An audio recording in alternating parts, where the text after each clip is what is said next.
Կարագինյաս։ Պարոն Թաշինյան, օրեր առաջ ազգային ժողովում հայտարարեցիք, որ 2021-ի ընտրություններին դուք մասնակցել եք պսևդոդաշնակցական նախընտրական ծրագրով, հիշեցնեմ, դրանում կային դրույթներ Արցախի ինքնորոշման իրավունքի առաջ մղման, Շուշիի եւ Հադրութի դեօկուպացիայի մասին։ Սա արդեն պատերազմից հետո էր, բայց դուք չսթափվեցիք եւ ձեր հիշատակած այդ օրակարգից չհրաժարվեցիք։ Բայց ամենայնիվ, հիմա որքանով վստահ լինենք, որ մի քանի տարուց էլ իրական Հայաստանի մեր 29743 քառակուսի կիլոմետր տարածքի մասին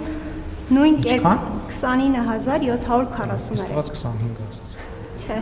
ճիշտ գիտեմ ձեր ասած թիվը։ Այդ տարածքի մասին դա ընդհանուր շեշտում եք առանց Արցախի մնացածի, լավ ինչև է։ Այդ տարածքի մասին նույն կերպ չեք խոսի, դուք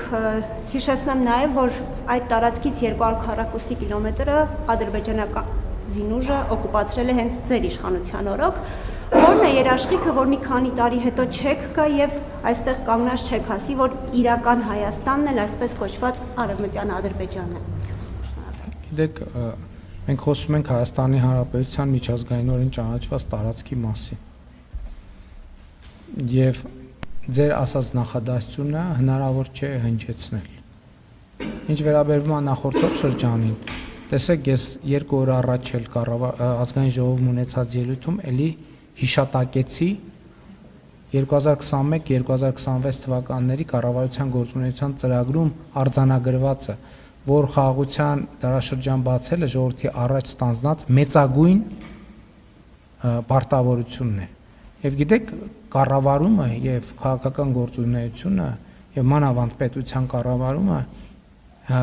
ունի առանձնահատկություն եւ ինչի մենակ ձեր աշխատանքն էլ իհարկե իր մասշտաբով, որ երբեմն կանգնում ենք ընտրության առաջ։ Քանի որ մեր ընտրությունը մեծագույն պարտավորությունը եղել է խաղաղությունը, մենք գնացել ենք մեծագույն պարտավորությունը կատարելու ճանապարհով։ Այսինքն գոյություն ունի կշեռք, կշեռքի մի նժարին դրվում է մի խնդիր ձևակերպման, երբ որ կա հակասություն, հասկանում եք։ Եթե չլներ հակասություն այդ խնդիրների իրագործման դեպքում, չէր առաջանա նաև այդ հարցը։ Բայց երբ որ կա իրավիճակ, մի ժամ մեր լրացավ, երբ որ կա մի իրավիճակ, երբ որ դու հասկանում ես եւ ակնհայտ է դառնում, որ դրանք համատեղելի չեն, պետք է կատարել ընտրություն։ Եվ մենք կատարել ենք ընտրություն Հայաստանի Հանրապետության ինքնիշխանության, տարածքային ամբողջականության եւ պետության հարատեվության օրակարգի օգտին։ Մանավանդ որ մյուս օրակարգելը իրագործելը մենք հասել ենք անհնարինության կետին։ Ըստ առանձնահատկությունն ինչ է, որ 2018 թվականից մենք անկեղծորեն գնացել ենք այդ օրակարգերը լուծելու ճանապարհով։ Եվ դրա վկայությունը, որ մենք Ղարաբաղի հարցի բովանդակության մեջ ոչ մի բան չենք փոխել, ոչ մի բան։ Դրա վկայությունը բանակցային փաթեթի հրապարակումն է, որ ամբողջ բանակցային փաթեթը հրապարակված է։ Բայց չեք զգում, որ ուր գնացին այդ խոսակցությունները,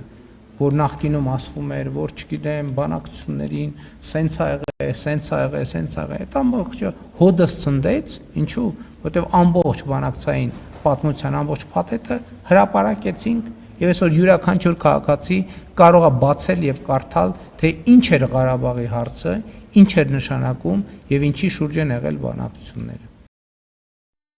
Հավանիչ տեսանյութը եւ բաժանորդագրվիչ նորությունները բաց չթողնելու համար